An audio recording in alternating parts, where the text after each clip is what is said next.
The sanctuary of Zeus in Olympia is my absolute favorite archaeological site in Greece. One reason being that the site is full of gorgeous trees, which makes it look so alive compared to other sites. And the other more important reason is that on top of being the sanctuary of Zeus, it was also the place where the Olympic Games were invented and held. And if you hire a guide while visiting Olympia, you're going to hear so many fascinating anecdotes about the Olympics. And that's something you can only hear in Olympia, nowhere else. The highlights of the archaeological sites, or the gate to enter the Olympic track, the temple of Hera, so Zeus's wife, the Philippion, which was gifted to the sanctuary by the Macedonians, and the workshop of Phidias. Phidias is the architect and sculptor who designed the three most famous statues of ancient Greek history, namely Athena Parthenos and Athena Promachos on the Acropolis, and the statue of Zeus in Olympia,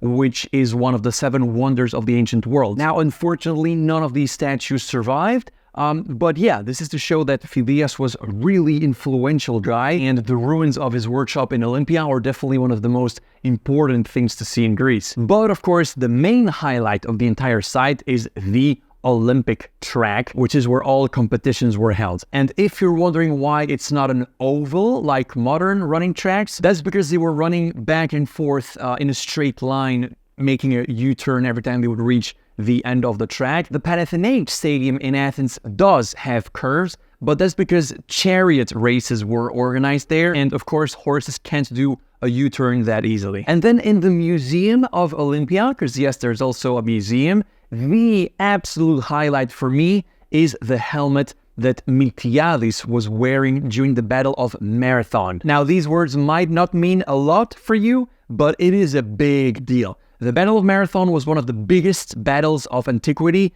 opposing the Persians to the Greeks, and we won, despite being outnumbered 10-1. Yay!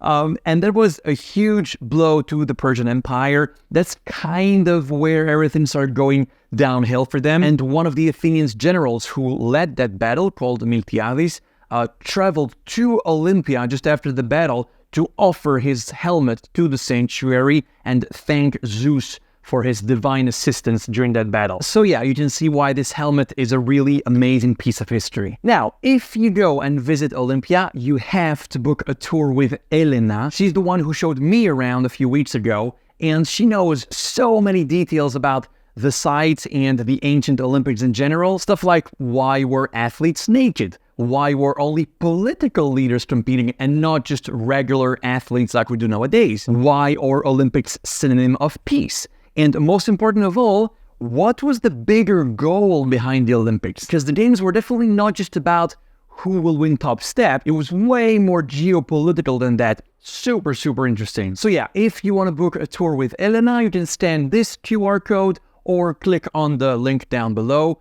Enjoy the tour. Now, how can you get to Olympia? Well, if you're on a cruise ship stopping at KATAKALO, it's super easy. It's a 30-minute ride, and I will leave the link for a round trip by bus, which is much cheaper than taking a taxi. If you're not on a cruise, then you can get there from Athens. It's a 4-hour ride, and I will leave a link for that down below as well. That's a private transfer. There are no group tours doing this transfer, unfortunately. So it's only available private, which means it's pretty expensive, but if you really want to go, I guess it's worth it. And just so you know, Olympia is where every 4 years, a few months before the start of the Olympics, there's the whole torch lighting ceremony. Super cool to witness if you can make it. First, you have the priestesses of Estia, so the goddess of the fireplace, gathering in front of Hera's temple. And in case you're wondering, these are actresses, of course, not actual pagan priestesses. After that, the head priestess positions her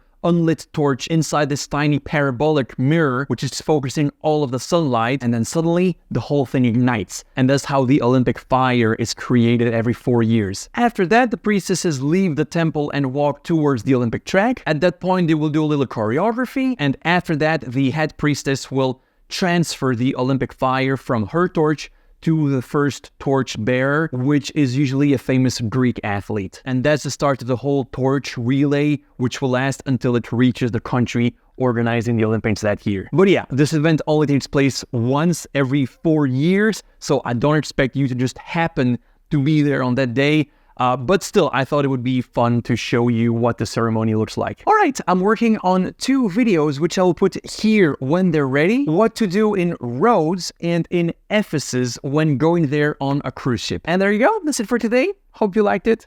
See you next one. Bye.